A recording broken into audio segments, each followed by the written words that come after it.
Fala galera, bem-vindos a mais um Nerd Banger, onde a nerdice é pesada. Meu nome é Fábio e hoje eu tô aqui novamente com meu querido amigo professor João Zampier. Fala galera, para mais um Nerdice Histórica, dando prosseguimento à nossa saga Assassin's Creed, dessa vez com Assassin's Creed 4, Black Flag, né João?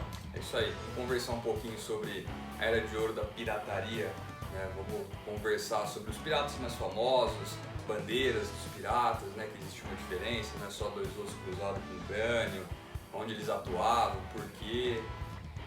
Já siga a gente em nossas redes sociais, galerinha, porque a gente tem muito conteúdo. Eu e o João também vamos lançar alguns conteúdos exclusivos no Facebook. Somos Nerd Banger no Facebook e no Insta. E já curte esse vídeo, já se inscreve se você não for inscrito. E bora pra falar um pouquinho de pirataria com o nosso querido protagonista Edward Kenway. Roda a vinheta, editor!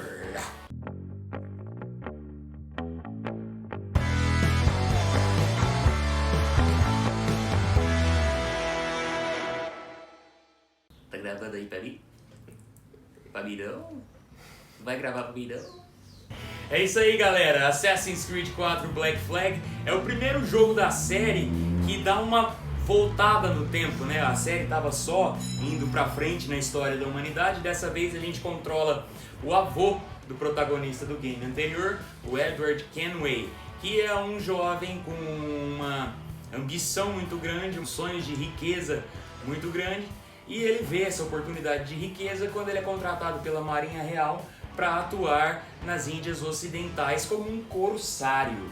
É isso aí, o Kenway ele é contratado, né? Que nem o Fábio falou, pela Marinha Real Britânica para trabalhar na Companhia das Índias Ocidentais, que era uma companhia colonizadora pertencente, né? Aí a empresários ingleses, também com capital da própria coroa. E o objetivo deles era explorar, né, o novo mundo e as riquezas. E o Fábio falou do corsário, muita gente confunde, né, corsário e pirata. Eles eram e não eram a mesma coisa. A grande diferença entre o corsário e o pirata é que o corsário tinha uma carta de corso. O que era a carta de corso? Era um documento expedido pela coroa britânica, pela coroa francesa, espanhola ou portuguesa, autorizando aquele navio e a tripulação a interceptar e roubar a carga de navios pertencentes a nações inimigas. Então, se no caso, né, a França e a Inglaterra, que eram arqui-inimigas, os corsários ingleses tinham uma carta de corso assinada pelo monarca inglês autorizando o navio e a tripulação a roubar os navios franceses. Só que só valia se o navio fosse interceptado por navios ingleses. Se o navio francês intercepta um navio corsário britânico, ele não está nem aí, aquela carta de corso não vale nada. E o pirata, ele é um empreendedor individual, né? Ele não tem carta de corso de ninguém. Ele ataca todo mundo, rouba de todo mundo quer pegar ele. Vai lá, faz a MEI. Faz a MEI. Compra um navio, contrata a tripulação e começa a agir por conta própria. E ele volta no tempo o jogo, porque a Era de Ouro da pirataria, que é onde se passa, né, o pano de fundo, o contexto, ela vai da metade do século XVII, mais ou menos, 1650, até a primeira metade do século XVIII, em torno de 1725. Então é por esse motivo que o jogo volta no tempo, para poder pegar mesmo o período da pirataria. Não que ela tenha desaparecido completamente, né? Deu 1725, todo pirata acordou e falou, acabou galera, vamos fazer outra coisa. Não, ainda continua, mas vai perdendo força, tá? Vamos mudar de vida, cara. Eu não aguento mais ser bandido. A carreira do nosso querido Edward como corsário é curta, porque ele é muito ambicioso e ele vê que é na pirataria que tá a grana, né? Tá o grosso. Tá o grosso do dinheiro, porque você pode pegar de todo mundo, né? Não é só... Você não é autorizado só pegar dos inimigos e vai tudo pra você, né? Sim. Que essa que é a vantagem principal de ser um pirata, de um empreendedor individual. O Kenway ele tem essa sacada porque a segunda metade do século XVII e a primeira do século XVIII são os períodos que historicamente a Espanha mais extraiu metais preciosos das suas colônias aqui na América, né? Que é quando a gente tem a consolidação da colonização. E com a consolidação da colonização começa-se então a sistematizar a exploração daquilo que esses territórios mais tinham, que eram metais preciosos. o ouro e a prata, que vinha principalmente aqui da nossa vizinha Argentina, né? A terra do argêntio, por isso que tem esse nome. Então, esses colonizadores espanhóis e portugueses extraíam esses recursos das colônias. A gente tem aí também o comecinho da mineração no Brasil e, ao levar para a Europa, a parada obrigatória era a região da América Central, as ilhas que também pertenciam a essas nações, principalmente a Espanha, né, as ilhas do Caribe, para que os navios se reabastecessem, fizessem a famosa aguada, que é reabastecer o navio com água, comida, para que eles pudessem seguir a viagem até chegar no continente europeu. Então, no caminho até o Porto de Havana, que era um dos principais entrepostos até a Europa, esses navios piratas ficavam ali esperando, interceptavam os galeões. O galeão é um tipo de navio especial usado principalmente para o transporte de metais preciosos. Ele tinha um casco mais grosso, era mais bem armado, uma tripulação mais bem treinada também, né, os famosos fuzileiros navais, para poder defender aquela carga preciosa. Quando os piratas a interceptavam, muitos galeões afundavam. Inclusive até hoje existe lá no fundo do Mar do Caribe alguns navios com as suas preciosas cargas, né? Vira e mexe, sai a notícia de que alguém achou alguma coisa, porque muitos afundavam, né, no meio dessa interceptação. Então era ali que acontecia, né, as principais batalhas entre a marinha espanhola, portuguesa, até inglesa, francesa, holandeses também, e os piratas. O Kenway, então, ele entra meio sem querer nessa disputa lendária entre assassinos e templários, ao inadvertidamente assassinar um assassino. Nosso querido Edward Kenway, ele entra em toda essa disputa, todo esse plot, né? Esse assassino estava lá para assassinar o grão-mestre da ordem, o Laureano Torres, que existiu de verdade.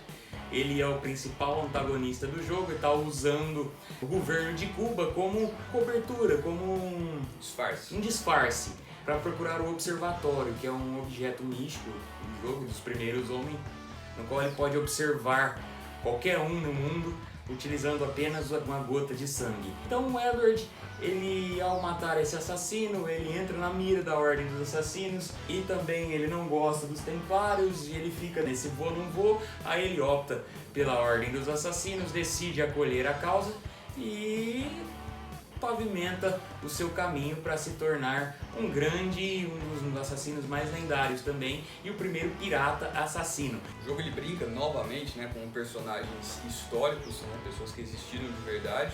Nesse caso agora, né, além de figuras políticas, também com piratas. Sim, a gente tem uma amizade muito forte com o Edward Teach, o Barba Negra. O famoso Barba Negra. A gente encontra ele em Nassau, né? Sim. Nassau foi a capital da pirataria, Sim. né? Nassau foi idealizada como uma república pirata e chegou a ser concretizada durante um curto período de tempo. Idealizada pelo próprio Barba Negra e executada também, e chegou a funcionar. Os piratas tomaram Nassau dos ingleses, que já haviam, né, tomado dos holandeses, né, o território. Nassau vem de Maurício de Nassau, o mesmo cara que governou a região de Pernambuco aqui no Brasil durante um tempo. E ali eles fundam uma espécie de uma república independente, uma república pirata. Eles tinham essa utopia, né, de ter uma república só deles, sem intervenção de nenhum tipo de governo, e eles ali criar uma nação mesmo, só pra eles. Sim, o maior erro que eles fizeram, porque aí o mundo inteiro passou a saber onde encontrar os piratas que eles tanto procuravam, né? E foi o fim da República Pirata, porque ela passou a ser atacada pelas grandes potências, principalmente aí a Inglaterra, que acaba retomando o controle sobre a região. E além, né, do Barba Negra, tem outros piratas famosos também que contracenam, né, com o Kenway. A gente tem a Anne Bonny, né? Jack Rackham chega a aparecer no jogo. Temos também o Charles Vane, que aparece, né? E o legal, né, de todos esses piratas famosos é que cada um deles tinha uma bandeira. A gente está acostumado a associar a bandeira pirata à famosa bandeira de Jolly Rogers, né? Que é aquela com os dois ossos ou duas espadas cruzadas e um crânio em cima. Mas essa aí é só do Jack Rackham, né? Exatamente, essa é a bandeira, né, do Jack Rackham, que é as duas espadas e o crânio em cima. Ela acabou ficando famosa porque o próprio Jack Rackham foi um pirata famoso, mas não era a única bandeira. Cada pirata tinha o seu próprio navio, né, Pérola Negra, Holandês Voador, são navios piratas famosos, Não existia apenas um navio na frota, muita gente pensa isso, né? O Pérola Negra, ele era um navio só. Não, junto com ele existia uma frota de navios piratas, porque pensa, o Galeão também não navegava sozinho, navegava escoltado, acompanhado. Um só lá contra uma escolta. Exatamente. Então, é outra coisa que a gente está acostumado a associar erroneamente. Não existia apenas o navio pirata, existia uma frota de navios piratas, cada uma delas comandada por um pirata famoso. Né? E junto dessa frota os navios lendários, famosos, né? Que a gente acabou de falar. Então existiam N bandeiras piratas, cada uma elaborada, né? Confeccionada pelo respectivo. Por exemplo, o Barba Negra tinha sua própria bandeira, o Jack Rackham tinha sua própria bandeira, o Charles Vane também, e outros piratas famosos também tinham a sua própria bandeira. O jogo, ele, por conta da amizade que ele constrói entre o Edward Kenway e o Edward Teach, ele dá uma romantizada na morte do Barba Negra. Ele sai meio que The Blaze of Glory, meio heróico ali, sendo porque ele coloca aqueles estalinhos na barba lá. Pra assustar os inimigos, né? E ele lá todo, e o Sen indo atrás dele, assim, não, tem que salvar o Edward, não sei o quê. E fica mó clima heróico a morte dele, né? Não foi bem assim, na verdade, né? Edward Teach era um grandíssimo... Não vamos terminar essa frase, vocês já sabem como ela termina. Ele amarrava as pontas da barba dele e literalmente colocava fogo, né? Mas a amarração que ele fazia impedia que o restante da barba queimasse. E aquilo ali era para quando ele invadia o navio, os inimigos olhassem para ele com a cara cheia de fumaça, ou a fumaça subindo. Aquilo era para intimidar, né, os inimigos. E ele ficou famoso pela brutalidade com a qual ele tratava tanto a tripulação dos navios que ele interceptava quanto a própria tripulação dele. O Barba Negra ele chegou ao ponto de matar os próprios tripulantes para poder aumentar a parte do saque que ficaria com ele. E era legal, né? Bonzinho, né? Ele contratava os caras para trabalhar com ele e depois matava porque ele queria ficar com a parte do cidadão. Então a própria tripulação fez aquilo que já se esperava. Fizeram um motim e nesse motim ele foi morto. Esse foi o fim do famoso e temido Barba Negra. Pra finalizar, galerinha, a gente teve esse aqui que foi... Eles lançaram como um jogo completo para ser uma despedida do PlayStation 3, né? Mas nada mais é do que uma DLC grande. Sim, é uma DLC. É uma DLC do Assassin's Creed Black Flag. Aqui a gente comanda esse cara aqui, o Shay Cormac, que descobre que os assassinos não são essa maravilha toda que pregam e que é pintado pra gente, né? E ele debanda do lado dos Templários. Por isso o nome Rogue, né? Por isso, o que a gente tem aqui, eu acho que a única coisa de contexto histórico, de curiosidade histórica mais legal que tem aqui é a cisma de Lisboa. Sim.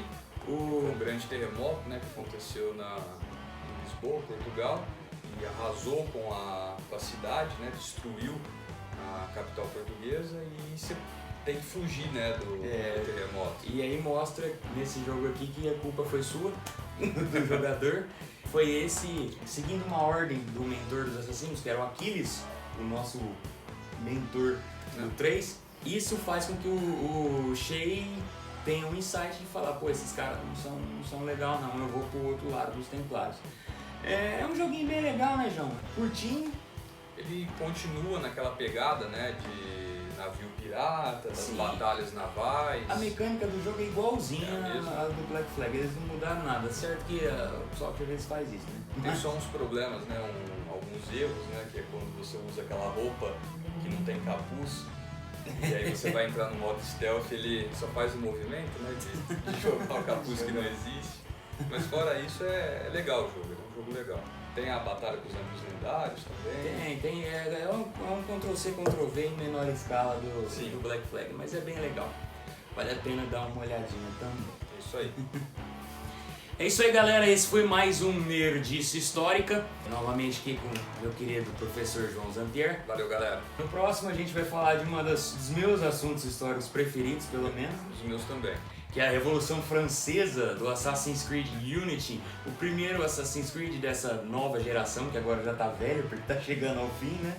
Com o PlayStation 5. E depois do 2, em questão de ambientação, de gráfico, impecável. A Paris que eles reconstroem no jogo. Ele visitou Paris, ele sabe o que ele tá falando sobre O que eles fizeram lá é a Notre Dame e todos os outros pontos que existiam, né, no século XVIII, no final, Tá, o jogo tá nessa parte tá perfeito. É isso aí então, vamos para a Revolução Francesa. Já curte esse vídeo, já se inscreve se você não for inscrito, nos siga em nossas redes sociais, nós somos Nerdbanger no Face e no Insta, e lá a gente vai fazer esses conteúdinhos mais curtos, eu e o João também no Facebook. Eu espero que vocês sigam a gente lá pra gente ter muita nerdice histórica aqui nesse canal. Valeu, galera! Valeu então, um abraço, forte abraço, amplexos e valeu!